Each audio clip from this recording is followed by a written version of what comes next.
All right, y'all. Oop, phone call right immediately. So let me turn this music off here. I'm going to share this video with you. What I want you to pay attention to, and some of you probably haven't seen this video yet, but it's a video that I just posted, and it's driving me crazy because people seem to think that physics and muscle, and I mean, I agree with physics. I mean, because the physics comes into play when you do the technique properly. You can get your hand underneath the ball the way you're supposed to. You can get your fingers below the equator. Some of these people, I'm gonna call this person out by name, JS Hotshot 300. Here's some comments. We're gonna read through this discussion we were having. You must understand that the women do not have the hand and wrist strength to be able to get under the ball at release. Some of them do, most don't. And I'm sure you'll realize that. So it's not a product of their environment, it's a strength factor. False. I said no, it is not a strength issue. Reply, it absolutely is a strength issue with the woman. It doesn't matter what position their body is in, they just aren't able to do it. This coming from a person who just doesn't understand the technique. If you don't understand the technique, you really should not be making comments. I'll get to that here in a little bit. If they're able to bend their elbow, yes, then they could get under the ball. But how many of them can do that? All of them.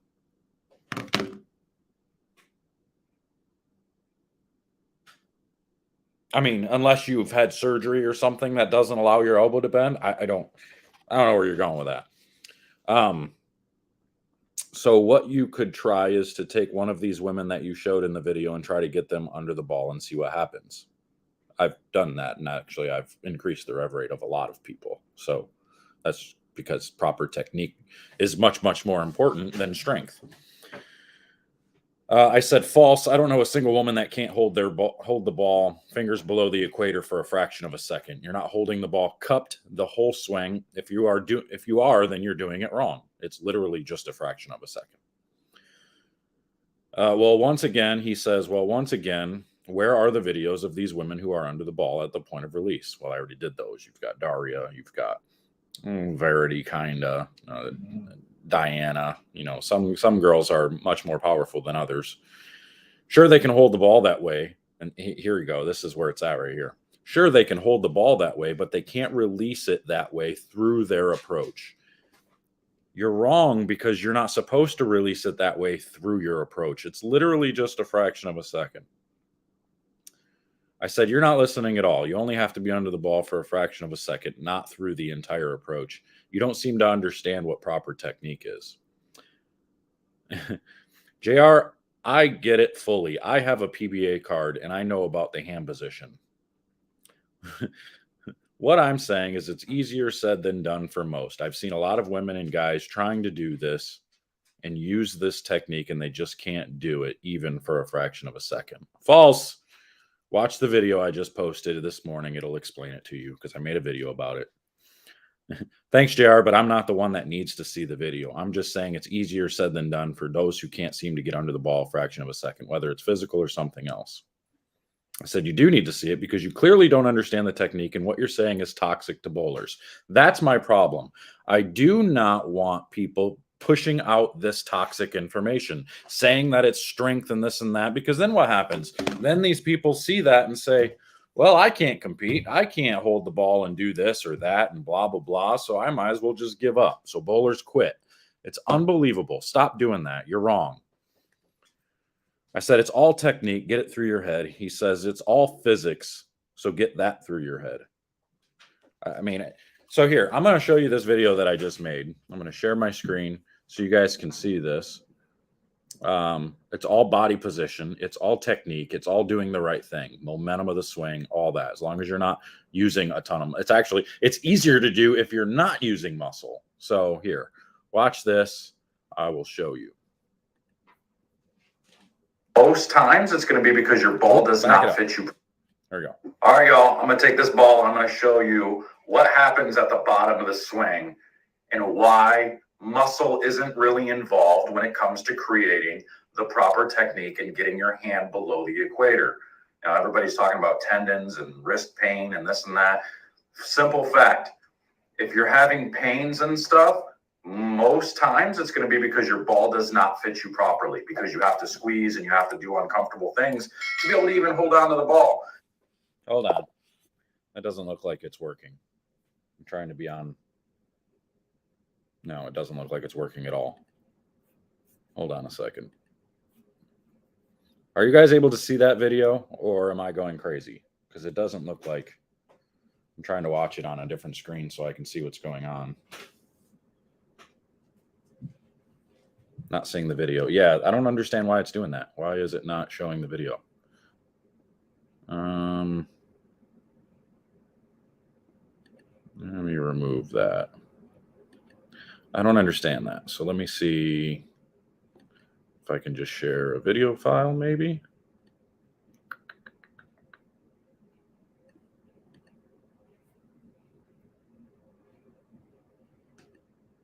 All right, y'all, I'm going to take this ball and I'm going to show you what happens at the bottom of the swing and why muscle isn't really involved when it comes to creating the proper technique and getting your hand below the equator.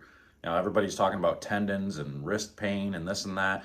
Simple fact, if you're having pains and stuff, most times it's going to be because your ball does not fit you properly, because you have to squeeze and you have to do uncomfortable things to be able to even hold on to the ball.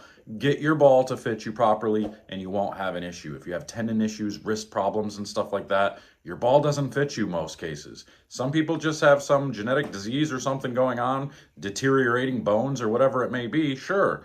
But most people, it's because your ball just doesn't fit you. So now let me show you what you actually do and what your hand does at the bottom of the swing for that fraction of a second that can make it easier for you to understand how to do this technique.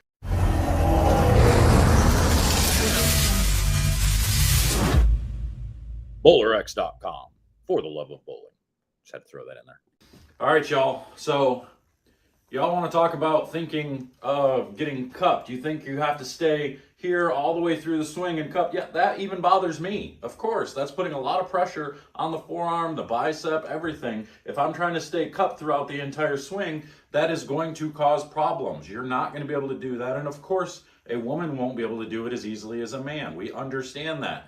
That's not the technique that you need. Your hand should just be firm in a normal release position right here, just like this. When we get to the bottom of the swing, we actually get lower. The elbow bend comes into play, which allows us to get up underneath it. So basically, the weight of the ball is taken away when you do it correctly at the bottom of the swing. When the ball gets at the top of the swing, as soon as you're coming down, that's when you're lowering and your hand is then going underneath it. So the weight of the ball is going forward and down.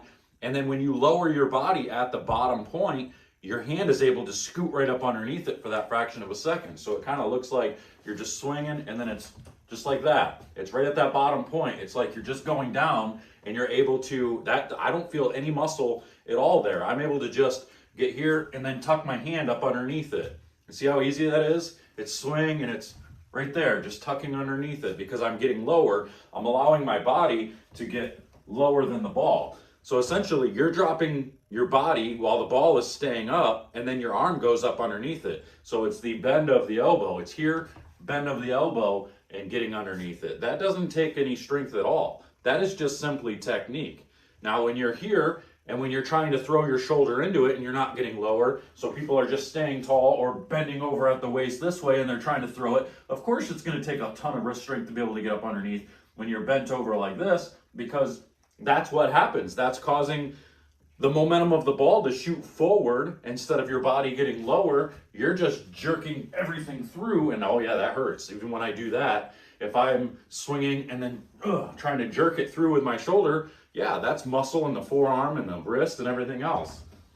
So please, for the love of everything holy, stop telling people that it takes all this strength to do the technique. It doesn't take strength to do this technique. I've got this person that keeps arguing with me and says they don't need to watch a video because they know.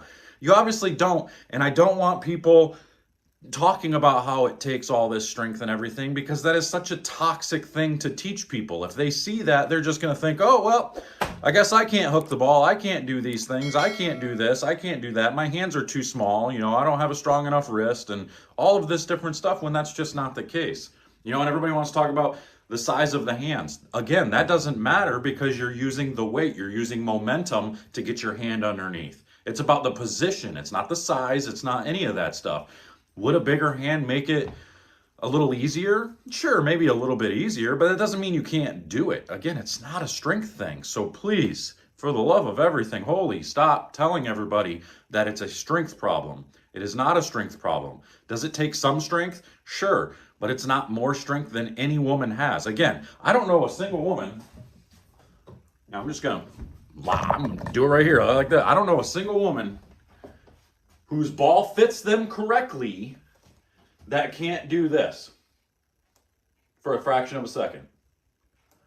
Now, if you're asking them to hold it like this all the way through the swing, yeah, of course, like I can even feel that. Like that's straining my muscles right now. But to just go like that for a second, that's nothing. Any woman in the world can do that unless you've got some major problem with your hand. So please stop telling people that this is a strength problem. Okay, I'm out of here. Have fun, y'all. All right, y'all need to listen to that guy. He's pretty smart. I'm not gonna lie. So, seems like maybe miscommunication, maybe natural strength versus forced. Yeah, I mean, you gotta. That's a good way to put it because here's one of the major issues with women in bowling.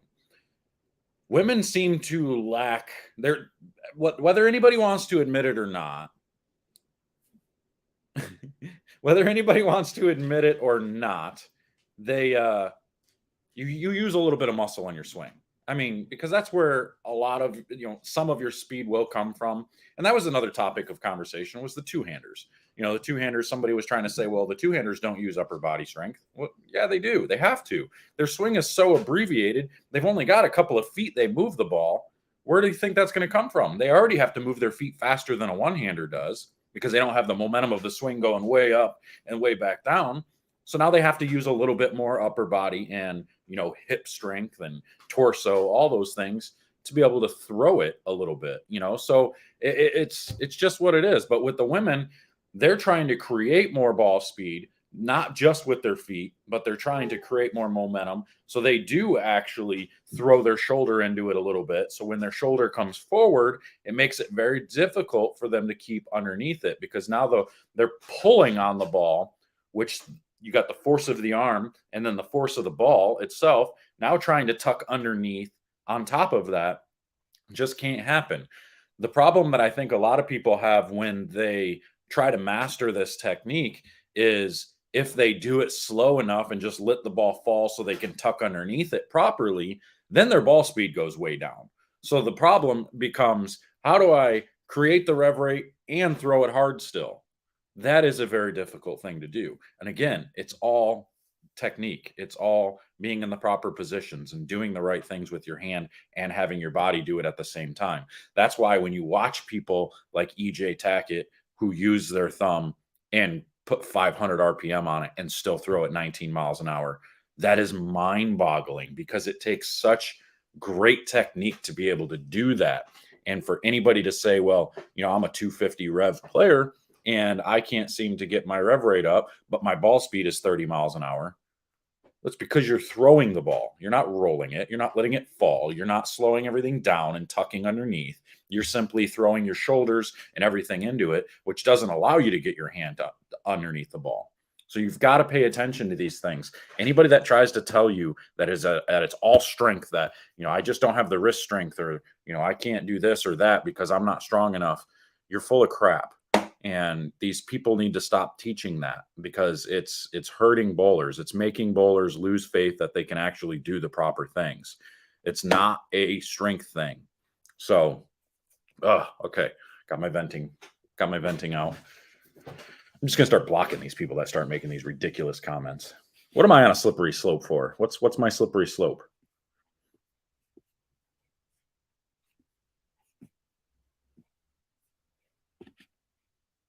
Spine tilt, knee bend, and leverage it creates isn't very well understood. Right, exactly. I agree. Honestly, the problem is there's a lot of people that just simply don't understand the physics behind the game or the body positions behind the game because it's changed so much over the years. It used to be just move your feet, keep your hand firm, keep your hand directly behind it, and even being on top of it is okay because all you're doing is walking right and throwing it up the lane with a little bit of side rotation. You were golden. But now that this game requires you to play all parts of the lane and creating power to be able to keep up with the people who have natural power, you've got to adapt, folks. You've got to figure it out. You've got to get coaching. You've got to do the right thing in order to get better. And it's not going to be an overnight thing. I'm not saying you can come to me and get a lesson and you're all of a sudden going to gain 100 RPM. No, it's going to take you practicing at home. It's going to take you practicing every single day in order to, whatever, woman comment, whatever, cancel me. Good luck. I mean, you want to talk? I'm simply speaking facts. It's 100% factual that the women in this game were taught to create speed using their shoulders. And they're trying to throw the ball harder. They're not using physical attributes in order to create momentum and a little bit more ball speed and proper technique with keeping their hand underneath the ball. That's why so many college players, it's just all, and even the professionals, they're all throwing the ball from further right up the lane because they're not doing the power game techniques. It's not that they can't, it's just that they're not doing it. And it's not that they're not capable, they're just not doing it. That's just not what they've been taught. This is one of the few games that gender doesn't have to create a gap. It's nearly all. I agree, 100%. Do I think that having more strength and stuff can be an advantage? 100%. If your legs are stronger, if your cores are stronger, it makes it easier to get into those positions. It makes all of the proper techniques easier to create by having stronger body. So I'm not saying that strength isn't involved. I'm saying it's not a 100% necessity to be able to do it. Let's answer a question. Change subject, but I have an issue with inconsistent ball speed on my first shot range from 12 to 14. More consistent? Yeah, stop pulling it through. At some point at the bottom or at the top of the swing, on one shot, you're pulling it down. On the next shot, you're not. You're decelling or you're accelerating, one or the other. You've got to focus on making sure that the technique is the same all the way through. Don't change it. Just let it fall. The only thing you change is your foot speed. Or if that's all you're doing, then your foot speed is changing. You've got to figure out your technique and you've got to master it. You've got to get it done right. Imagine 400 plus revs at 13 mile an hour. How far left the ladies need to stand? Yeah. And that's where, again, more proper technique. Now you move your feet faster because speed comes from moving your feet faster. If your swing's not high enough to create all that momentum, I guess you need to figure out how to raise your swing just a little bit too. If you've got just a swing that only goes a foot behind your butt, good luck throwing it harder because you're not going to create much momentum. Then you have to throw it with your shoulder. That's not okay either. This is true. People hate it. I get told all the time, it's like, can't you ever be wrong? Why do you always have to be right? It's not my fault that I'm right. I mean, it is my fault because I research, I study, I look at things. I actually try to figure out what is going on in the world. I don't just spew based off of emotions. I talk based on exactly facts. Here are the physical limitations of people. Here's what people can do. This that I'm talking about is everything that anybody can do unless you have issues. If you've got like tendonitis or if you've got major wrist issues, you had surgery, something like that, then sure you're going to have problems. But good grief, like these people that just what do you want me? You want me to admit that I'm wrong when I'm not wrong? Like, oh, you just want me to pretend to be wrong? Like, is that what this is supposed to be? Like, somebody show me where I'm wrong, and then if I am wrong, I will tell you I'm wrong. There's been many times where if I don't know for sure for a fact, I will generally say, yeah, I'm not 100% on this. I could be wrong, and then I'll go into it. So it's just, man, it's brutal trying to get the word across for these people sometimes because everybody's offended. Everybody wants to be offended by everything. You don't agree with what I say, so you want to be offended. Well, I'm sorry that you're offended. Like that, your being offended isn't going to affect me at all. I'm going to continue to teach and coach and do the things that I'm supposed to do. So it is what it is. Where do we find links for your virtual coaching? Actually, I don't have anything available as far as virtual coaching goes right now. What I am doing is I'm putting together some training classes and stuff that are going to be available on a new website that I'm building, where people will be able to purchase the training basically curriculum for the specific topic that you want to learn. You'll be able to download it and you'll have access to it and all that stuff. So I am working on that as we speak. So just be patient there. Not a female, just started bowling without wrist support 6 months back after 10 years. Yeah. And I think that's a thing. Like, the wrist supports are meant for training devices only. These people that continue to use them year after year after year, it's very, very difficult. You're creating bad muscle memory. You're making it difficult for you to even gain a little bit of extra strength or anything in that manner if you're using a wrist support. Yeah. And the wrist supports don't allow you to do the things that you really want to do. All right. Major wrist issues and make it through with good technique. The wrist strength argument baffles me. I agree 100%. And yes, Jace, I've seen you throw the ball. You throw it very good, and your wrist issues could be a fit issue. You might want to just check the fit. You just never know. Great videos. I know. Thank you. I appreciate you. Yeah, I'll hit that. Make sure to hit the like button, show some love, comment, all that good stuff, just so that way we can get the word out about all this stuff. Because how many people do you actually know that are actually going to just come out and just tell you the way it is? Not many people are going to do it because they're so worried about cancel culture, and all this other crap. Do you know if two-handers push the ball for more speed? I think I'm staying too loose. Just need no muscle pulling down, but push at release. Most two-handers actually, the way they are using the swing is it's still front to back. You just don't want to be throwing it left to right. You don't want to be shoving it that way. It's still front to back and throwing it forward. So I think it's a lot of hip rotation. It's throwing the hips into it and getting the ball to swing through. I think it's a lot of hips and torso turning, but your swing stays in line front to back. So no, I wouldn't say you're pushing it. I would say you're maybe using a little bit of your shoulders. Because you have to, again, you have an abbreviated swing. You don't have a whole lot of momentum to work with. So you have to throw it harder somehow. And I think that's where, when I was messing around with two-handed bowling a little bit, that's where I was getting confused. Like, how in the hell do I create ball speed without using muscle? And I'm sitting there throwing it 12, 13 miles an hour, hook in the lane. I'm like, well, I have no chance of playing straighter ever because I can't create ball speed. And that's when it dawned on me, like, okay, well, obviously you have to use some muscle because you have no swing, no momentum or anything. You've got to find it somewhere, and that's where it comes from. You've touched on, you've talked technique. Can you touch on fit and things to talk about with your shot pitch? There's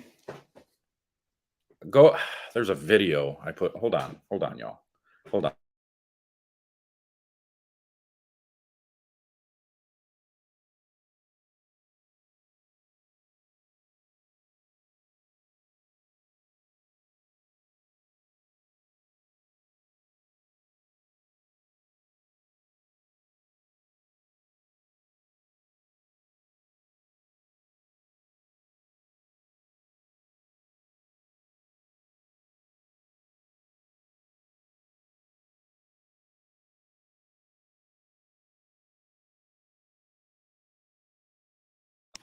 All right, so I want to show you.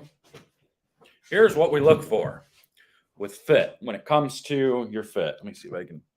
Table's in the way. Hold on. Disappear. Back this up. All right. So with fit, what we're looking for is, I need to be taller. I'm not tall enough.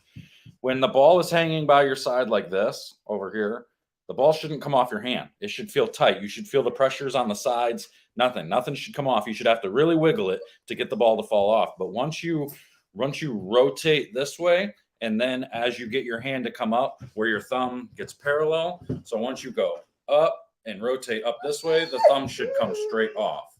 You should feel, hush, what are you whining for? The thumb should come off once your thumb gets parallel, so from here. But when the ball is on your hand this way, you can't get it off unless you wiggle your hand or you pull your thumb out. Okay, so pay attention to that. So when it comes to fit, that's where people get confused. All right, people don't pay attention to a lot of these different things when it comes to your fit and everything. So you got to pay attention. Do you have pain in certain parts of your hand? Do you have pain on in all these different areas?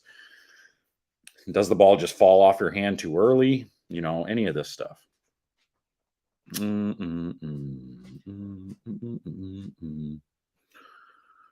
right, let me see here.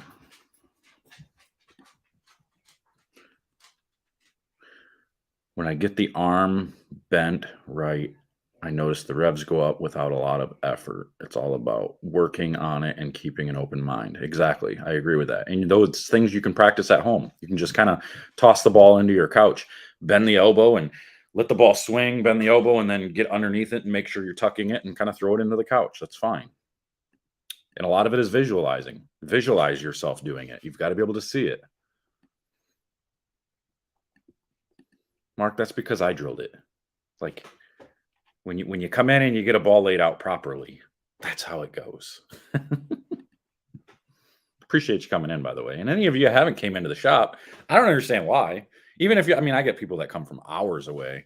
I've had people come from California out to the shop before, so it's pretty crazy. But if y'all are even within a couple hours, there's no reason you haven't come up to the shop yet.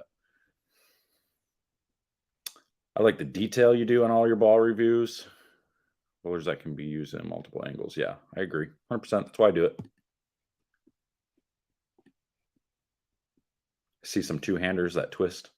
Looks like an injury waiting to happen. Yeah. And it's because they're just trying to throw the ball hard. They're trying to get the ball down the lane. The rev rate goes up, and the rev rate goes up because their thumb is already cleared.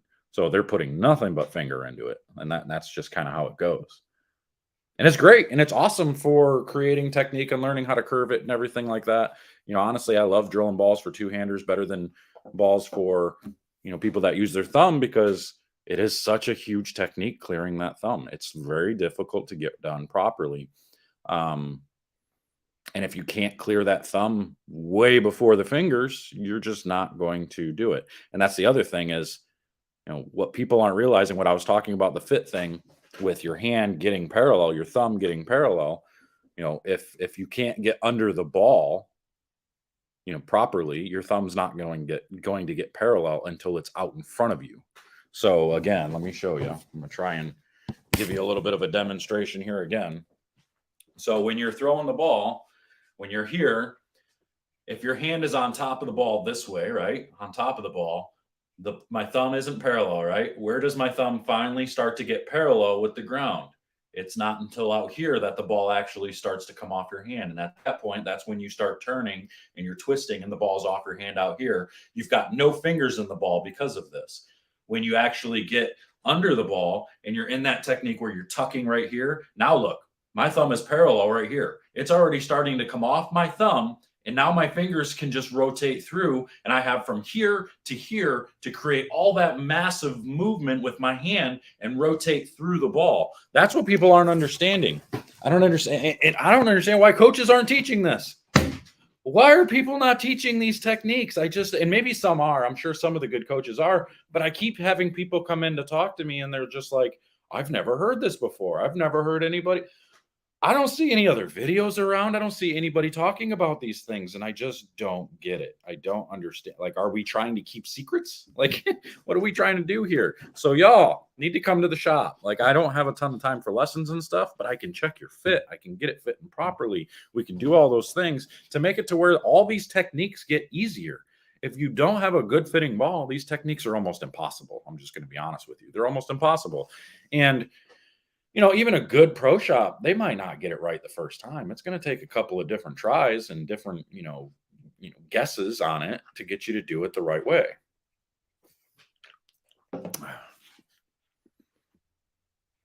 Yeah, see, Mark agrees with me. He gets it. He gets it. Unfortunately, there's so many amateur bowlers with high rev rate that muscle the hell out of it and think that's what, yeah, I agree. That is a problem. Wore a brace 15 years plus due to injuries and working with JR. I'm finally out of the brace. Yeah. Jeff's from Cincinnati area, and he's drove up a few different times to come see me. Many bowlers are afraid to have their thumb tight enough in the ball. It's because it doesn't fit them properly. Exactly. Figure eight arm swing, something we should work on? Not necessarily, unless you have an issue getting your elbow inside. If you have an issue getting your hand and your elbow to the inside, then yeah, maybe the figure eight swing would actually help. Addressing the title of the video, my strength has dropped by 50%. 490 rev rate hasn't dropped at all. Only ball speed has gone down. And again, that's just, if you've lost strength in the legs and stuff, then yeah, that could be an issue.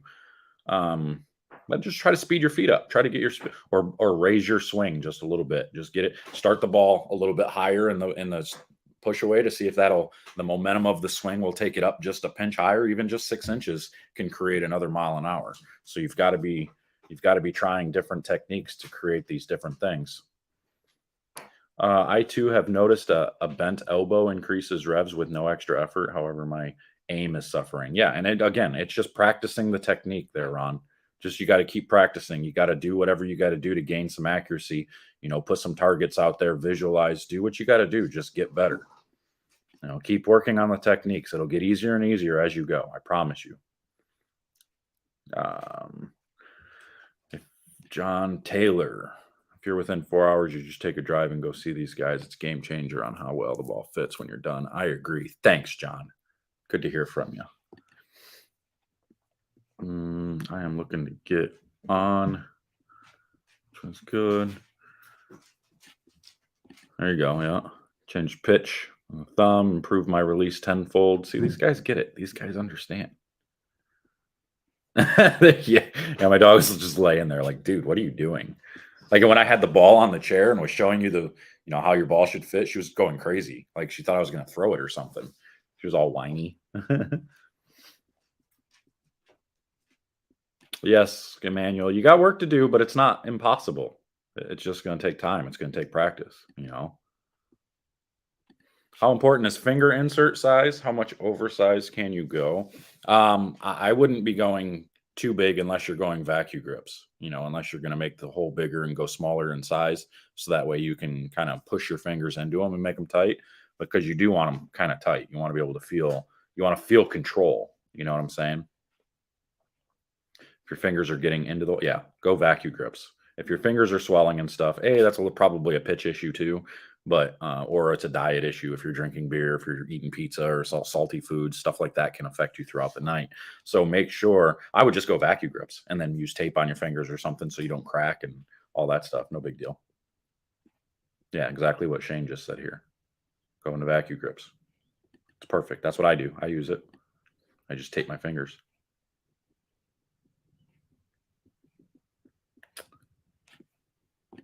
There you go. Been to a few of the clinics, and it's always worth it, especially now with me trying to bowl left-handed. Yeah, Rich switched from right-handed to left-handed because he got hurt, so he had to switch over. And he came to the Rev Right clinic, and he was kind of hooking it off the lane there for a minute.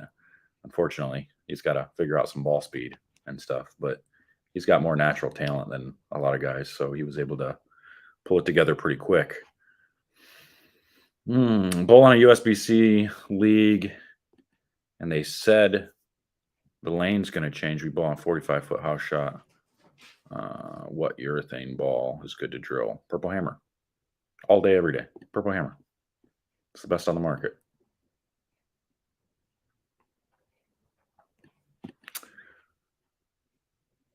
All right.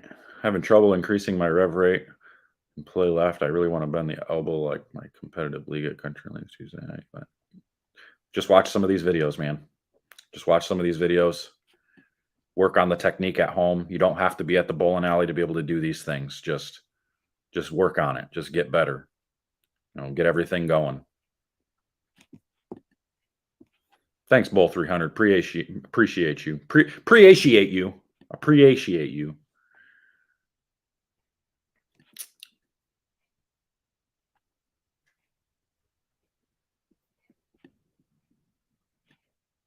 All right. I don't disagree, but I did a lefty versus righty type video earlier talking about this whole topic with the left side and the right side. And that's one of the things that, one of the ball that kind of makes it possible for the lefties to do what they do is, that purple hammer or even urethane in general, trying to get those balls to read quicker. It's a key thing for them with all these lane surfaces that are getting older now. The synthetic surfaces are just they're getting beat up. They're not as new as what they were. And so the left side holds up a little bit quicker than or a little bit better than the right side does. And those purple hammers read early and they keep going and they do all the right things. So anyway, yeah, I'm going to jump out of here, y'all. I just kind of wanted to jump on for a hot minute. We've been on here for 40 minutes, but I think we've got that down pack now. We'll see if this guy makes any more comments about how much strength it actually takes. So appreciate y'all. And until I see you again, we'll see you again.